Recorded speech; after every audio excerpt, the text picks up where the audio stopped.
Well, hello there, and welcome to That Fantasy American Football Podcast with myself, the Commish, and my two highly in-demand co-hosts, the Statman and the Fantasy Villain. How you doing today, lads? Hey, Commish, how's it going? It has been one hell of a 48 hours. It has been like this on my phone, up against me, on Twitter, trying to find out when the next move's going to be, and then starting to cry as I see how many O-linemen the Raiders are removing from their team. Yeah, that's how I've been for the last 48 hours. It's been a nightmare. I mean, Villain, I don't think the WhatsApp chat has stopped. And I'll actually just a quick shout out to my Dynasty co-owner. I apologize deeply for the amount of messages you've been receiving to me. But how have you been coping with free agency, Villain? As a Panthers fan, I've hated seeing the people leave and had to Google the people that are coming in. So that's how I feel about it. It's like, here's your new O-line. They've all been shit everywhere for years. Have some of that. Woof. Yeah. So that's been good. We'll talk about the one that's really, really devastated me later. But yeah, it's been a shitty free agency so far. Hassan Reddick, though, take that all day. Yeah, I like Hassan Reddick. He was actually, I would have preferred to have him than Bud Dupree at the Titans. But we will talk inconsequential fantasy players along the way, I am sure. But before we go into today's show, a quick reminder to follow us on Twitter at TFAFP, on Instagram via that FAF podcast, and subscribe on all podcast services as well as the YouTubes. So hit the bell wherever the bell is on the screen here, and you can stay up to date with all of the off-season shenanigans that will be happening. So no news today. You know why? Because everything we're talking about today is news. So let's hit the drop.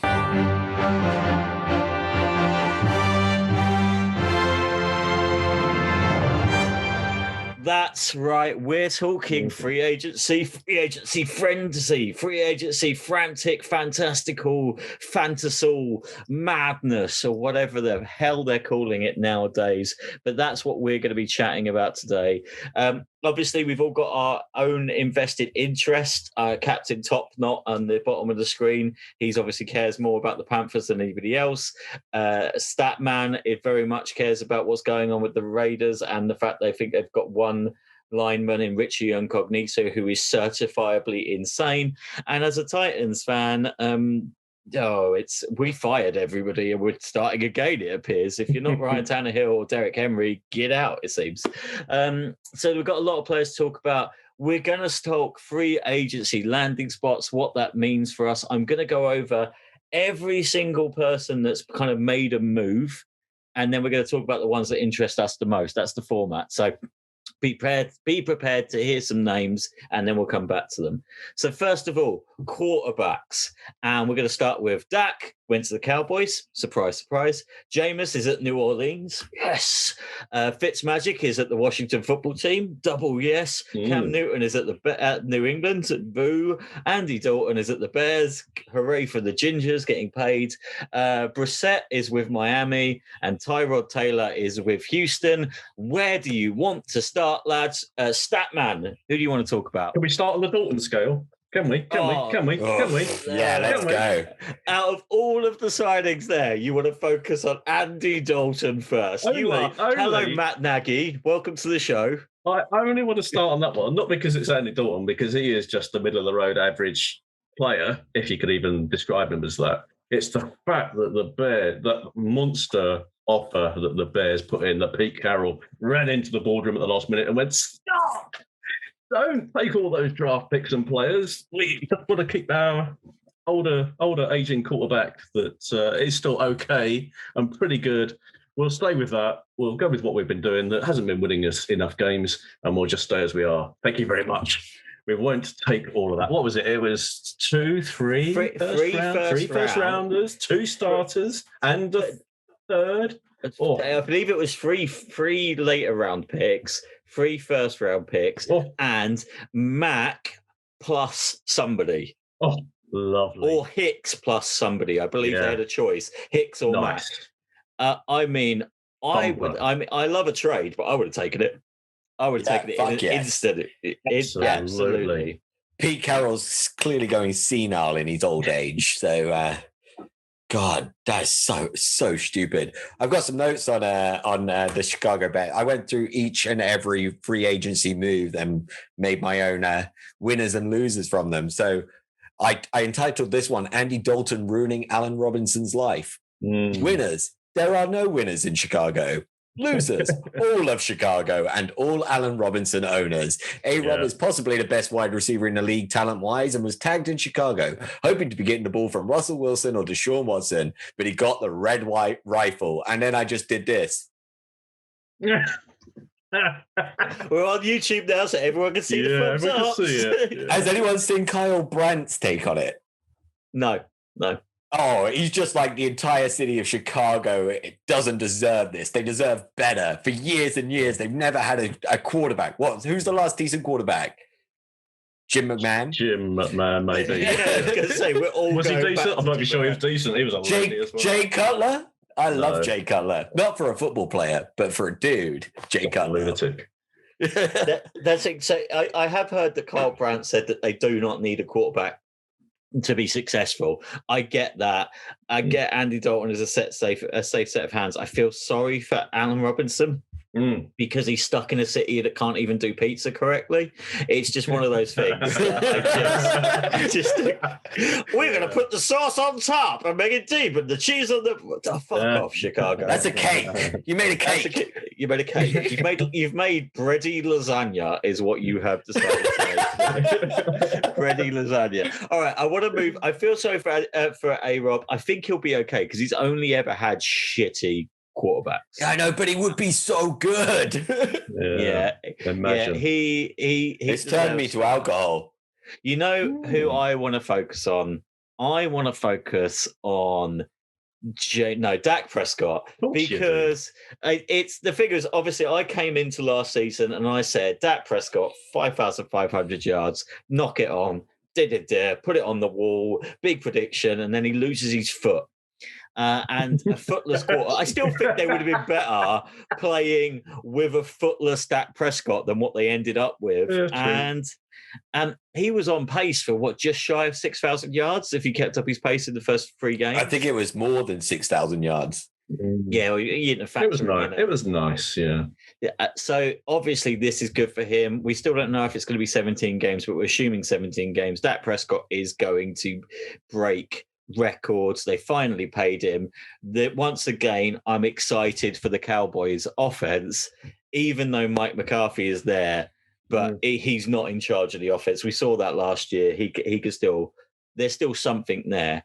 He's the most exciting one for me, but he's also the safest one. I mean, I guess we all kind of assumed that Dak was going to stay in Cowboy land, didn't we? Yeah, definitely. I just hope that the injury hasn't done a bit of the old played with the mind a little bit, and the money. Now he's been paid, that it suddenly changes the way that he plays the game. I want him to go back to how he was for the first 3 games. I don't want anything to affect that now. So that we know how injuries can affect some players. We know that getting paid, you suddenly haven't got a little bit less to play for. I hope that doesn't happen with him. I hope he does get back to that level. I want to rush less, throw more. I just had the image of Ricky Bobby in my head when you were talking about that. Him coming back and going, I'm driving so fast. He's like, I threw the ball so far. It's like, no, intentional grounding. That's what that was, Dak. It's... You've seen what it's done to Wentz. You've seen what those sort of injuries have done to Wentz, and you just don't want that to happen to Dak. Yeah, I get that. I think he's got the ability to sit back in the pocket a little bit more. I hope they do something to kind of shore up that O line. They can't do it in free agency. They've got no money, so they'll have to do it via the draft. Their defense is still a little bit crumbly, which I love for fantasy purposes. Give me crumbly defenses. Num, num, num, num, num. But it is, I'm excited for Dak next year. Dak is kind of a top 5 quarterback in redraft for me next year. And if I was in Dynasty doing a startup, he would be my go-to guy over all of the other options there. That's how bold I am on Dak. now. And especially because he signed a 4-year contract. He's got another contract in the future. He knows that. He knows he's got more money coming. He wouldn't sign a 5-year contract. That's smart money. Villain, is there anyone you want to talk about from the quarterback list? Cam Newton? Go on, roll it up. No, don't want to talk about anyone. To be fair, I was going to bring up the New England Patriots anyway, but I think we should save that for I don't know, the tight end and wide. Yeah, we're gonna talk about the Pats a couple of times. Yeah, but so let's go Fitzmagic. Should we go? Yes. Yeah. So I love this for Fitzmagic. I think it's a fantastic system. We will get into the wide receiver core update that's going on. He's got such solid pieces around him. Look at what Washington were able to do with any quarterback not named Dwayne Haskins last season. They were doing a phenomenal job. Everyone was getting their little little slice of cake coming out of the quarterback. So I'm excited for Fitzmagic. I'm excited for the wide receivers. There's only one player in Washington I think all of these things affect negatively, and I think it's Logan Thomas. I think Logan Thomas loses out in targets going into next season because there's just so many weapons with two receiving running backs, two excellent wide receivers, and then they've got the deep threats as well. From last season, they were seeing stuff coming from Sims that looked really, really useful. So yeah. Fitzmagic has landed himself in such a good position with so many young. He's got Kyle Allen and Taylor Heineke underneath him as well to learn from him, and I think it's just the best spot. And you will be able to use Fitzmagic in fantasy next season. I think that's quite a good call on Thomas there, because I can't recall Fitz having a good connection with any other tight end previously. Gesicki. He had a couple of good shots to Gesicki, but there's been no. It wasn't like a proper. It wasn't like Alex Smith to Thomas last year, where it was all he was thrown to, because that's as far as he could throw it. So yeah, I get that. I think up. Yeah, so I think you're absolutely right there. I think that will probably hurt the value for Thomas a little bit, considering he ended up number 3 tight end. So yeah, that's a good call. Yeah, and I think so. I just think, he's going to be given a chance to sling it. The defense is so good in Washington that it doesn't matter that Fitzmagic wants to play fast and loose, because Ron will roll with it. He goes, just trust you do you, and the defense will get the ball back if you fuck up. Fitzmagic, you do you be you. I think it takes them out the picture for drafting a quarterback this year as well. I think they'll go Fitzmagic, Allen, Heineke. They'll work together on that group, and I think they'll be one of the 2022 drafters of a QB potentially. But probably, I think this kind of ticks that box for them. I disagree. I think Taylor Heineke is their quarterback of the future and future NFL MVP. It also who owns him in the Dynasty though? I can't think there. This guy. Is that right? Yes, he does. So the interesting thing is for Statman is it also definitely screws over the Denver Broncos. So win-win situation for you, hey Statman. Oh yeah, absolutely. Because that's where he should have gone. Screw them over. Yeah. He should have gone there. So I just want to bring up Jameis Winston, because I don't think we'll talk about Cam later. I don't think anything else is particularly interesting on the quarterback list. I mean, Tyrod Taylor is interesting because he usually is used to bring in a new quarterback. So does this mean Watson is out the door? But I really, really, really, really don't want to touch any Deshaun Watson conversations for 2 reasons. One, there's a Panthers fan there, and 2, libel. Tyrod security blanket. That's what they needed. He is. Jacoby Brissett in Miami is hilarious. But Jameis Winston is going into a QB battle with Taysom Hill. Are fantasy owners of Alvin Kamara and Jameis Winston and New Orleans players alike praying that he wins that? Because Taysom Hill is not great for fantasy. Not at all. No, I pretty much put exactly that. I would put the winners are Kamara and Thomas owners if Jameis wins the starting role. Also, if you own Jameis Winston, the guy's a fantasy monster. Losers, Taysom Hill owners if you exist. And also, if he does get the starting role, any Saints player becomes fantasy muck. Irrelevant. That's gross. Yeah. And I mean it for the big guy too. The big guy, he will also be affected, and that sucks. Yeah, I know. And that's the thing. We all want Kamara to do well, and he does better if Jameis is in there. I hope he wins the starting job. I think it. So just I'm going to do this for a couple of players today. Just on the quarterback note, a big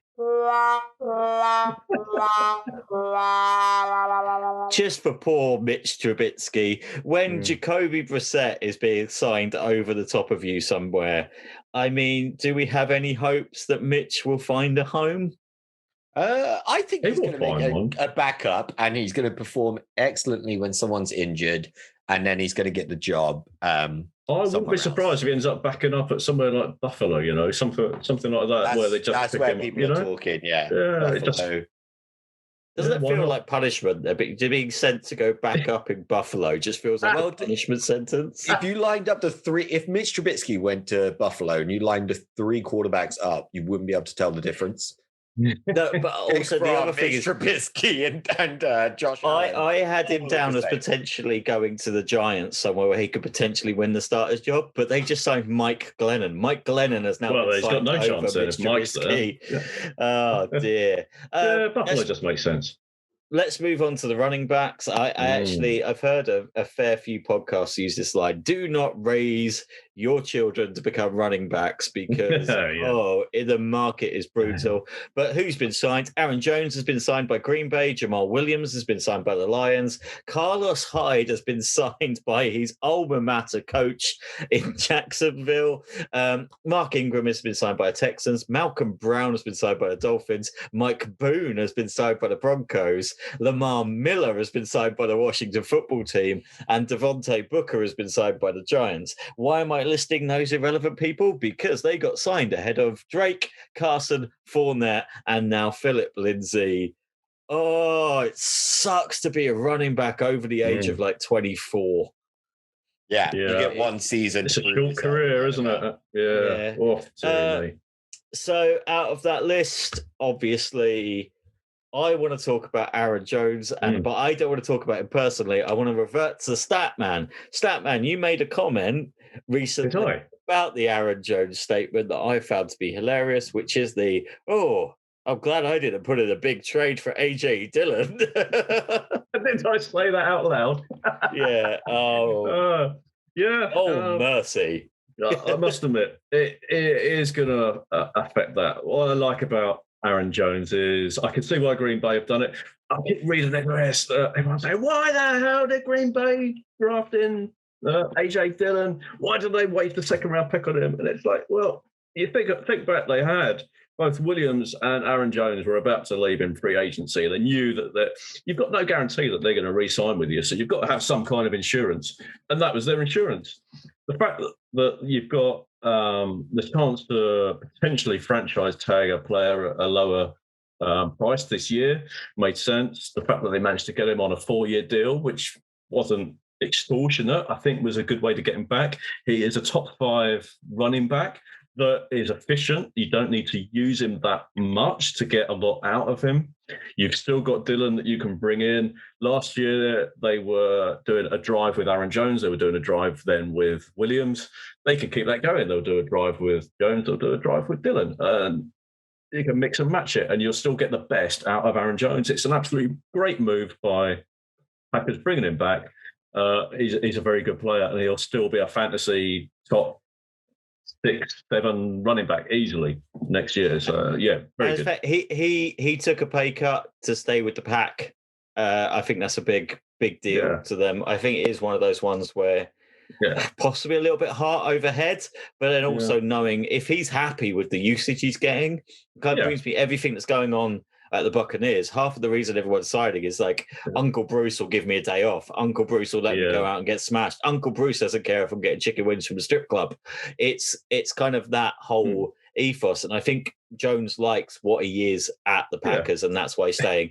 He probably knows that he hasn't got the body type that he could be a 300 carry workhorse. He has to be that 220 kind of level runner. I think he's happy with that. He gets the most out of that, and I think that's what he should be. Anyone that he's has no got James Dillon, Robinson. No.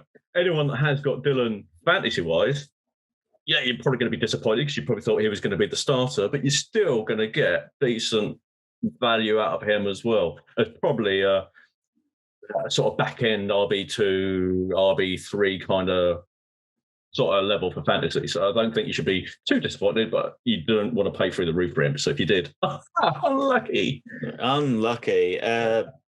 Villain, you still in on Aaron Jones?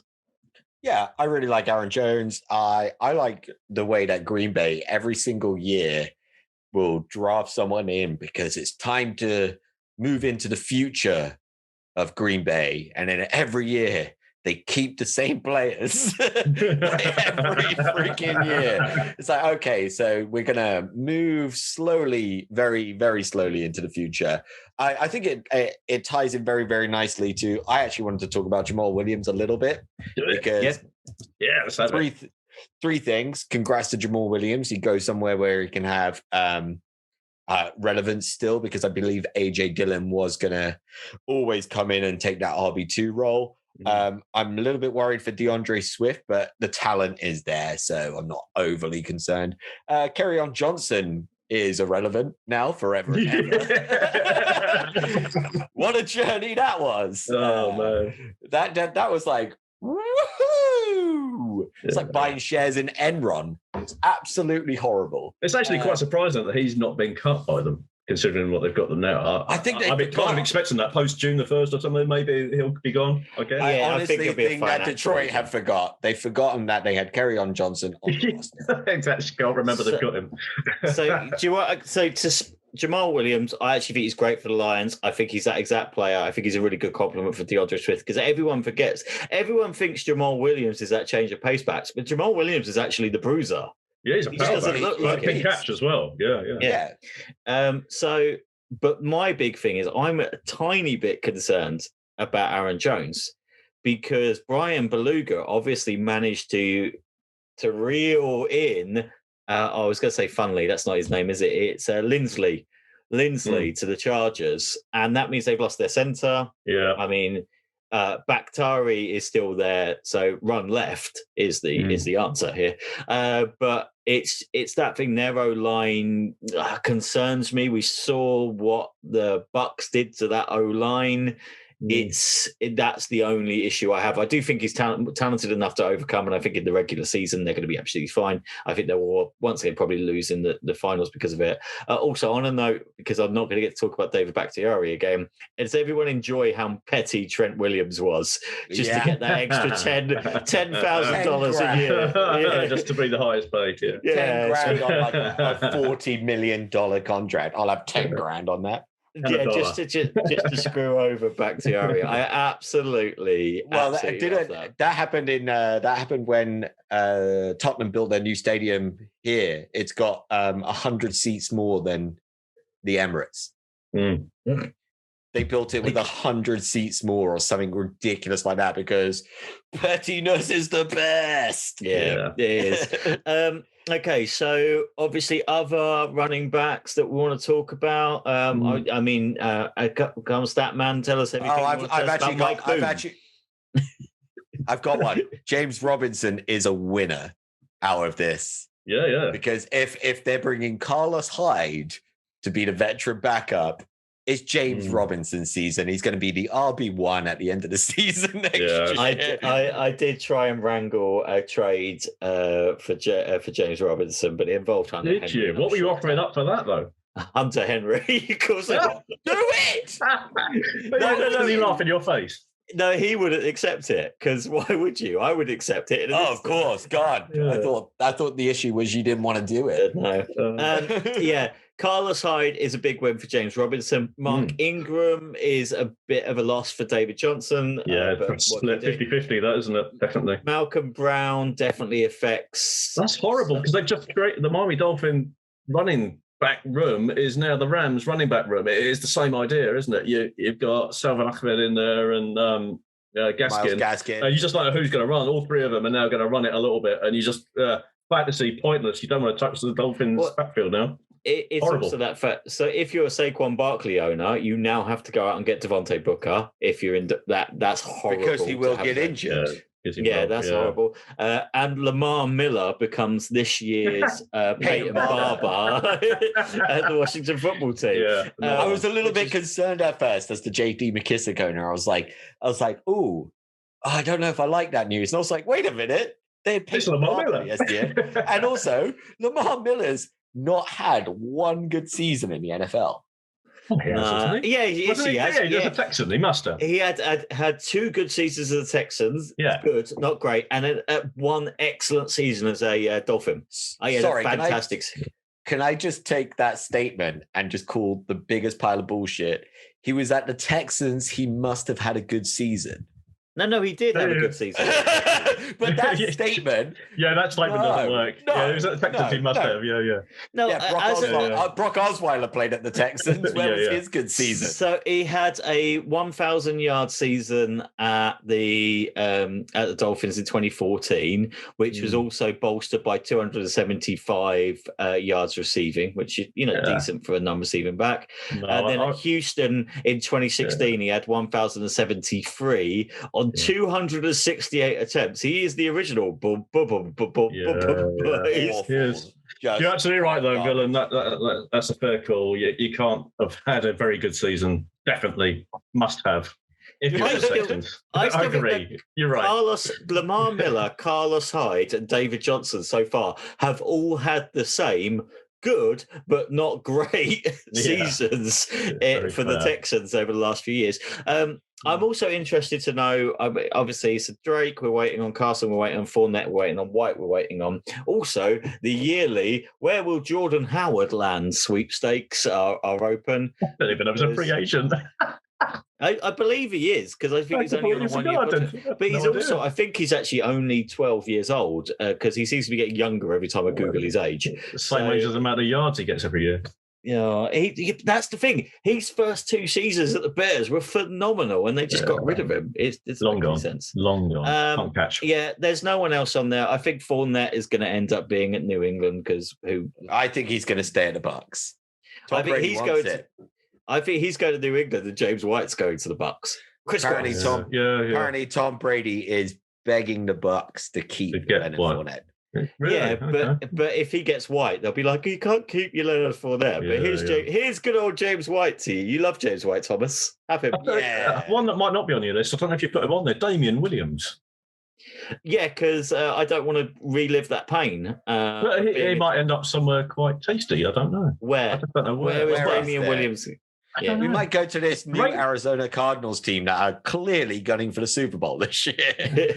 You know what? He wouldn't be that bad on that team because they haven't got great. All they've got is Chase Edmonds. And I think he would be quite a nice little. Yes, please. Yes, please. Yes, please. Quite a good one. The Raiders. The Raiders need someone to replace Booker. Nope. No. I think you don't run behind that line. I also think he might be too good for the Raiders to sign. Distinctly average players. Yeah, you might be right. Damian Williams to the Cardinals would excite me greatly. Yeah. It's also, I think the Villain and I both want the same thing. We both want Philip Lindsay to come in to be the change of pace guy at our own. I would love him to be a tight end change of pace guy. You'd love him to be a change of pace guy for the Panthers. Someone's got to replace Mike Davis, haven't they? Yeah. Would you take him at the Raiders? Totally. Yeah, I'd take him at the Raiders because he can give us all the secrets at the Broncos. I always like taking players off of them. Who wants to bet that he ends up being a 49er? Because he just feels like the type of player that would just go that kind of runner. Yeah, he's got that sort of but also kind of runner. Yeah. Congratulations to the Villain for picking up one of my favorite free agents in Dynasty, Alex Collins. Really? I do think he's kind of the last guy standing. Like Alex him Collins, and Travis Homer, and DJ Dallas. Don't forget. And he's back though, isn't he? Rashad Penny's still there, but he's still there. Yeah, he gets injured. Yeah, he's got no. He'll be back. He'll be back. Yeah. I think Alex Collins is. I'm into Alex Collins. I think Alex Collins has proved himself on 2 teams now. Somebody has to. That when he gets the job, he can do the job. Okay, wide receivers. So just gonna start off with the wide receivers before I do anything else, and just pour one out for. Hey Rob. Or Allen Robinson, top of the list. So Allen Robinson was tagged. He's not happy about it. Chris Godwin was tagged. He's fairly happy about it. They'll work out a deal. Marvin Jones Jr. and Philip Dorsett both signed for the Jags. Corey Davis signed for the Jets. Nelson Aguilar and Kendrick Bourne both signed for the Pats. AJ Green signed for the Cardinals. Curtis Samuel signed for the Washington football team. Emmanuel Sanders signed for the Bills. John Brown signed to the Raiders. John Ross signed to the Giants. Tyrell Williams signed to the Lions. And Juju, Golladay, and Fuller haven't gone anywhere yet. But apparently Juju and Golladay are both in New York at the moment, talking to different New York teams. Well, they're both in New Jersey, I guess, talking to New York teams. Mm-hmm. I mean, New York teams, the Buffalo Bills. Damn right. Should we not talk about Allen Robinson because it just makes us sad? Godwin, we know what we're getting. I guess to me, the most interesting one, and this isn't because I own DJ Chark, is what does MJJ and Dorsett mean for Laviska Shenault and DJ Chark? I've got this one. I've got this one somewhere. He's all over it. This one. This one's great. I titled this one Urban Meyer playing Madden 19 and rebuilding the Jags. So he's obviously picked up Carlos Hyde. We've talked about that already. The signing of MJJ and Phil Dorsett shows that Myers is looking for proven stability at the receiver position. I don't worry for Laviska Shenault. I worry for DJ Chark. I worry for they had all these other random young wide receivers. Colin Johnson coming through. Yeah, they're all gone. They're all gone. I think Laviska Shenault is going to be the most targeted. I think it's going to be drilled into Trevor Lawrence's head. Oh, spoiler, he's going to sign for the Jags. Woo! I like the MJJ. I like the MJJ signing. I think he's still got some. He's got some spot there, and he's going to be playing for Bevel. And he had his 2 best seasons under Bevel. I mean, he got 9 TDs both years. So I think MJJ is the best. Lovely. Bill Dorsett was the best wide receiver at the New England Patriots last year. No. No, he was at Seattle last year. He's a nobody, really. Yeah. The year before, he was the best wide receiver in New England. I am hopeful for DJ Chark because I think having MJJ on one side and Chark on the other and then having Shenault everywhere else is good. I mean, it does look nice. I mean, Chark would be your number 1. You'd have MJJ as your sort of number 2. You got Laviska as the utility guy, the slot, and carries the ball out of the backfield and everything. So it's starting to shape quite nicely. I think it's good. We'll set you number 4. Is Laviska Shenault technically their tight end because they have no tight ends? Yeah. They've got Chris Manhertz. He's not big enough. Chris Manhertz. Sorry, Josh Oliver got traded, so I thought that was the last one. So Chris Manhertz is the last man standing. Chris Manhertz just got traded. He just got picked up from the Panthers. Yeah, he was our blocking tight end. He has fish hands. perhaps they'll trade for Pitts or something. I don't know. I think they could take the number 8 pick. I think they get Ertz. Yeah, they could. Yeah. That's where I see Ertz going. Yeah. I don't know. I'm a DJ Chark owner. I had the choice in a trade to have DJ Chark or Cooper Kupp when DJ Chark came in. My co-owner is a big fan of DJ Chark. We took DJ Chark. This was part of the trade that we got Paris Campbell, DJ Chark, and a first-round pick to get rid of Josh Jacobs because I think that is a sinking ship of a player. Yeah. It sure is now. But I also feel really bad because now I'm left with David Montgomery and David Johnson as my 2 running backs. It's not a healthy place to feel in Dynasty. But yeah, so okay, so we've covered that one. Any more? I mean, I'm excited for the Jags offense. I just can't wait to see how Urban Meyer is a terrible human being at the Jags. I mean, I would like to talk very briefly about Curtis Samuel, R.I.P. That's what I was going to go to next. I was going to let's have that one. Let's have that one. Go on, Phyllis. So I've got a few issues with it. I'm firstly very, very happy for Curtis Samuel. He just got a big old pay slip from 3 years of relative obscurity at the Panthers to having one incredible season, getting paid. Congratulations. But there was 3 years of relative obscurity at the Carolina Panthers where his head coach was Ron Rivera. So I'm not really sure about this move because clearly Ron Rivera did. And what's his face's son? Scott Turner. Yeah. Scott Turner. They were both at the Panthers with Curtis Samuel and didn't know what Didn't to use do him. with it. No, but did you watch the All or Nothing on the Panthers? They constantly talked up Curtis Samuel, and they were like, "He is going to be big. He's going to be our guy." And it just never happened, and that's what I was kind of. They waited until they moved teams and then did it. But I think it's going to be great. Curtis Samuel. Hopefully they figured out how good a player he is. He's so versatile. He's a running back, a slot wide receiver. He can go deep. He's absolutely rapid, and he can absolutely hit people as well. You know who the winner is? DJ Moore's the winner. Yeah, and DJ Moore owners.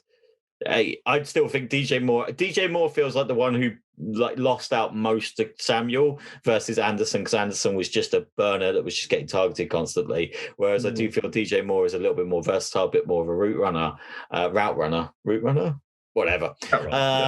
And I think that Curtis Samuel, when he was playing well, kind of cut into and turned DJ Moore into being slightly more one-dimensional. This allows him to be multifaceted. If I was a DJ Moore, I know I'd be very happy to Curtis Samuel. If I was the Panthers, I wouldn't look to replace Curtis Samuel. I'd look to replace DJ Moore and move DJ Moore into the Curtis Samuel role. I'd look for a deep threat player, maybe someone in the draft. I saw a really sexy mock draft where we traded away the 8 for a few picks and then traded away the later picks in that, and we ended up with great wide receivers, Kyle Trask, and some more help for the O-line and some replacements on D-line. I was like, this is so good. Someone get Matt Rule on the fucking phone right now.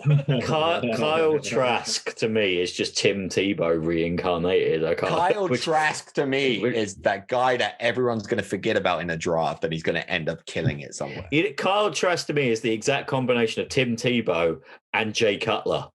I want him on the Panthers. I want him to drink a beer and smoke a cigarette before he throws a Hail Mary. Yes. It's one of those things where it's a really interesting situation. I've been doing a couple of mock drafts in the background just to relax at night.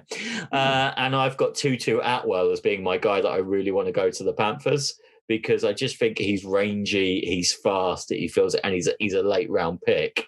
I don't think you need to go high for the type of pick that the Panthers need, and Tutu Atwell, I think, could do really well there. That's right. I am that deep into my mock drafts and scouting that I've been watching Tutu fucking Atwell highlights. So those articles are never making it to the website because I'm so obsessed with those highlight videos that I'm just going to post all of the highlight videos and say, make your own mind up. Oh, there is some great players on there. I want to talk about a Raiders player. I think John Brown's going to be an absolute fecking steal next year. Same. Agreed. I think John Brown is going to The Raiders fan does not agree on that. He's a good player. I like the fact that he's going to fill the sort of Aguilar role that was going on last year-ish. What bothers me is that he is the deep threat. It's all right if you've got 3 seconds to throw the ball, but when you're going to have 1.5 or even half a second to throw the ball like you are now, then I think it's going to. I would disagree. You look at the season before Diggs came to the Bills and what John Brown was doing in that season. John Brown was not just a deep threat. John Brown was Josh Allen's everything. He was Josh Allen's world within that season. Yeah, true. He is a phenomenally intelligent player. He's great for that team. He's the exact opposite of Henry Ruggs. I can tell you the real winner is out of this John Brown to the Oakland Raiders situation and the O-line being dismissed. You're going to say it's me, Hunter Renfrow. That's what it is. Hunter Renfrow is going to have a phenomenal season next year because there's no O-line to protect the pass. That is going to be the next jersey you are getting to go on your wall. Is going to be Hunter Renfrow. It's going to be the color rush Raiders Renfrow. Nice. Going to make some room. I love Hunter Renfrow. John Brown, it's a good veteran pickup. Yeah. I just think I think you can get fantasy value in the late rounds next year from both John Brown and Emmanuel Sanders. I think they will be your flex plug and plays for those weeks when you just get absolutely mullered. But I just think I think they've just ended up in the best situations for those players. Sanders is obviously chasing a ring. I've actually got Damian Williams potentially going to the Bills, which would make me excited because he's definitely better than Zach Moss and Devin Singletary combined. Yeah. I'd like Damian Williams. I'd take Damian Williams and Emmanuel Sanders at the Bills. I think makes that team better, which sounds really wrong when you say it out loud. I just realized we missed out running back free agency news that I feel is very, very relevant. Marlon Mack staying at the Colts? I don't. Why? Just in case Jonathan Taylor gets injured. This is what I put it as. I think it's going to be Mack and Taylor, and Hines is going to be. How dare you? On this podcast? How dare you insult the Hines? Did you not remember how good Marlon Mack was before he got injured? Oh, just be honest. Behind that line, it was not averaging a great. I'm just going to get beginning of last season. I'm just going to get Hines. I'm just going to get Hines on the phone to rebuttal you. There we go. He doesn't agree with you at all. He laid one. Okay. This is probably going to be the longest bit of the show. Oh, tight ends. Come on. Hunter Henry went to the Patriots. Jonnu Smith went to the Patriots. Gerald Everett went to the Bucks. Gerald Everett went to the Seahawks. Gronk stayed at the Bucks, and Anthony Ferguson signed for the Titans with Jeff Swaim. But let's not talk about Jeff Swaim. If you are an owner of either one of those people, how would you feel? How do you feel about being a Jonnu Smith owner, Villain? I've wondered what the taste of the barrel of a shotgun is like. That's how it is. Wow. It seemed like such a good move because I called it on the show. I said Jonnu Smith is going to go to the Patriots. And I was excited about it. If Big Cam stays, he's got a nice big tight end target with incredible hands, great athlete, just like a young Greg Olsen for Cam Newton. Fantastic. Love that shit. And then the next fucking day, are you serious? The worst Get thing another receiving tight end. Hello, I'm the Hunter Henry owner in the Dynasty League. So it was the pain that was felt was amplified because I just thought, okay, Hunter Henry's not going to the Pats. He doesn't have to deal with Cam. That's great. Maybe he'll go to the Bengals. That'll be great. The Jags. I'll take that. All of these moves that could potentially. What do you mean he's going to the Pats?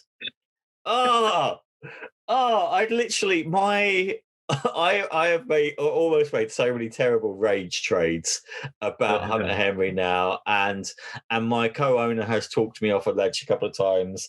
Interestingly enough, not based around Hunter Henry's talent and potentially being good at the Pats.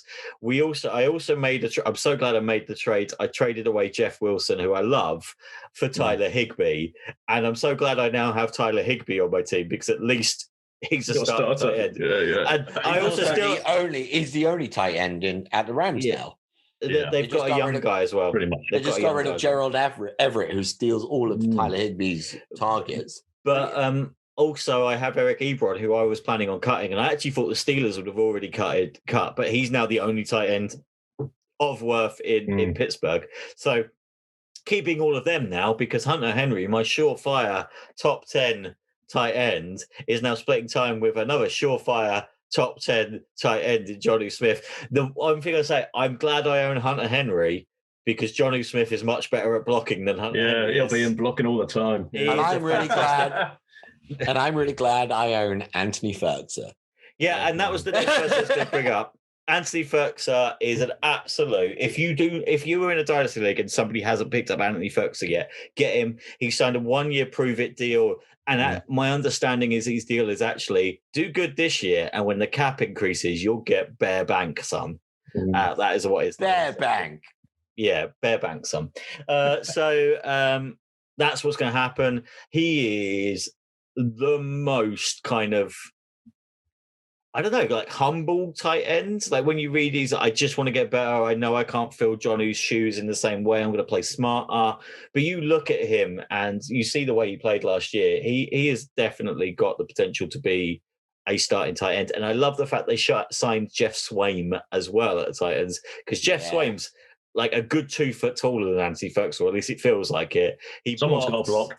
Yeah, exactly. And that just they tried him as a pass catching tight end in Dallas, didn't they? And it was no bueno. Was he also Jacksonville?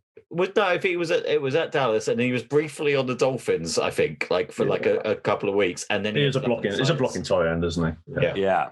But Ferguson definitely isn't, because he's like a matchstick. I also want to quickly do a quick, and this is a really sad one for me here, but I want to do a quick. And that's for my own personal hype train around Will Disley. Yeah, I've got this one written down. Villain, talk about Gerald Everett and how sad I am for Will Disley not being the man that I thought he was going to be the guy. Ever. Yeah, so I put here that the winners of the Gerald Everett pickup would be Everett owners or anyone looking for a tight end who will have value in 2021, because Wilson finally has a young and talented tight end to pass to after a few years of injuries and veterans making it a bit odd. And now Tyler Higbee becomes incredibly relevant with Matt Stafford passing it to it. So it was just a win all round, this LA and Seahawks situation. And the losers are Disley Dynasty owners, because it sucks, because he was such a beast for one season, got injured, and now Pete Carroll's forgotten because Pete Carroll's 95 years old. Yeah, who's the Disley? Well, where's the Disley? One of the we know we don't give out a huge amount of advice. It's mainly Guff and Faf that we have here. One bit of advice: Ferguson would be a definite pickup for me, but the other one is Donald Parnum. He says his name confidently. Parham. XFL wide receiver, tight end hybrid cross. He started to see some touches towards the end of the season for the Chargers last year. He is the receiving tight end at the Chargers. He's also still taxi squad eligible if you're not carrying 3 tight ends and your co-owner talks you out of picking Parnum up. But I just think he's potentially quite interesting for them, because I don't think there's anybody really out there that they could go for in free agency. I don't think they're in the Kyle Pitts conversation, because they've got other needs they need to address, because they've lost Melvin Ingram. They've got defensive needs that they need to look at. I think Parnum's potentially a shout in Dynasty if you're taking a punt on a tight end and you can't get Ferguson. Like, Ferguson's my number one guy to try and grab in your league if you can, because as much as Arthur Smith has gone, and also interestingly enough, Arthur Smith managed to get Dean Pease out of retirement for the Falcons. Falcons defense could be phenomenal next year, because Dean Pease, a walking embodiment of Jesus Christ when it comes to putting defenses out there. But yeah, it is. Yeah, I think Parnum and Ferguson are my 2 biggest pickups. I'd actually rather have Parnum and Ferguson than Gerald Everett, because I just don't trust the Seahawks to pass the ball ever. That's why I like Alex Collins, because I think they're going to run 4,000 times a game. Any interesting Gronk? He's just going back to do what he does. He's just going to do Gronk things. It's not going to be fantasy particularly relevant, and then he'll wait till you get to the playoffs and do what he does. I don't. The Tampa Bay Buccaneers really, really intrigue me this year, because if you go on momentum going up to the end of the season, holy shit. Like, their run for the Super Bowl was insane, like scary to watch. It's like, oh shit, this is how you play football. That's literally what it was. A button went off somewhere and they learned how to play incredible football. And the fact is, they've still got Evans, Godwin, Gronkowski, Brady. Have they released Antonio Brown? They're not re-signed him, have they? They haven't re-signed him yet. Still, isn't he? Yeah, I hope he doesn't come back, and that's not just because I own Tyler Johnson. But it's Scotty Miller season, it's Tyler Johnson season. Cameron Brate's still going to be relevant. Rojo and Fournette. If they keep this whole team, it makes them so exciting. And if Gronk only got into shape in the playoffs, I think he's going to realize, oh shit, I would like to win another Super Bowl, and he's going to be a better player from earlier on in the season. I'm a little bit interested in Gronk, but only because the tight end market sucks, and you can get him real late if you don't even have to draft him. Speaking of the tight end market, 2 interesting players to kind of keep an eye on their situations. OJ Howard, The We don't know what's Panthers tight end. Well, that would be glorious for fantasy if OJ Howard was at this. But also the Browns, for some unknown reason, they actually picked up the option on David Njoku. Yeah. Let David Njoku go. Like, just stop it. It's ruining fantasy. I know it's good for actual football, but fuck off. I've got anger in my head. It's gone. David Njoku should be the new Panthers tight end. Do you need a tight end at there, I don't think we've got one. Ian Thomas does not count. You'll get Mo Ali Cox. You'll be all right. You'll be fine. Oh.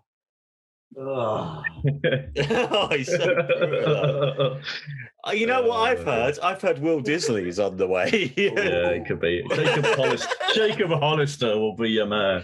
I think that's the tight end market for fantasy. Like we've had league discussions, just so to let anyone know, about getting rid of the tight end. They didn't go anywhere. We're keeping the tight ends. But I am looking forward to this year. Blake Jarwin and Anthony Ferguson fighting it out for that tight end position on my team. Ooh. I'm taking Kelsey in the first round. That's it. There's no other tight end in the league. You're drafting after me, so good luck.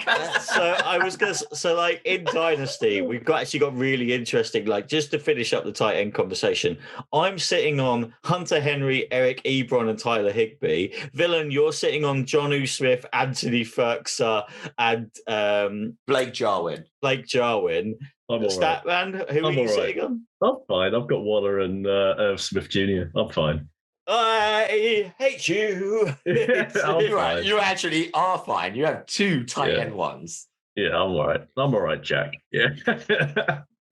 Unbelievable. It's also just to shed some light on it. Our father owns George Kittle, and I hate him for it. In fact, hasn't he got? He's got. Logan Thomas. Well, he's got Kittle, Logan Thomas, and Dawson Knox. Yeah, it's not bad, is it? It's not because Kittle's there. If Kittle wasn't there, you'd be like, oh, you probably got some issues. Well, at least they all have a job. Mm. Yeah, yeah. And that's it. That's the most important thing. I think when we come back in a couple of weeks' time, we'll have this should all be wrapped up. We'll know some other things. We'll know what's happening with Darnold. We'll know what's happening with, not that I'm looking at that particularly as a dynasty owner of Sam Darnold, but we'll know what's happening with Darnold. We'll know what's happening with some of these other pieces. These running backs have to get signed at some point. But that end news. It's going to the Texans. Wow. I thought that was actually going to be important. No. They're releasing Darren Fells, though. Oh, that's a show. I like Darren Fells. Yeah. So that wraps up kind of where we are for free agency at the moment. But obviously, this is constantly churning. If you want to know where Izu is landing, then you have to follow us on Twitter at TFAFP because the Statman can't get enough. Or follow us on Instagram at that FAF podcast, FAF podcast, because you'll get to see the meltdown of the villain in the Instagram stories when these things happen. If you have enjoyed what you heard and watched, this is me being watchable. Give us a subscribe and a review on your podcast service of choice and on YouTube. And be sure to check out fantasyamericanfootball.co.uk because I imagine the villain's article of Win and Bin from free agency will be going up on the website. It needs to become readable first. Yeah, exactly.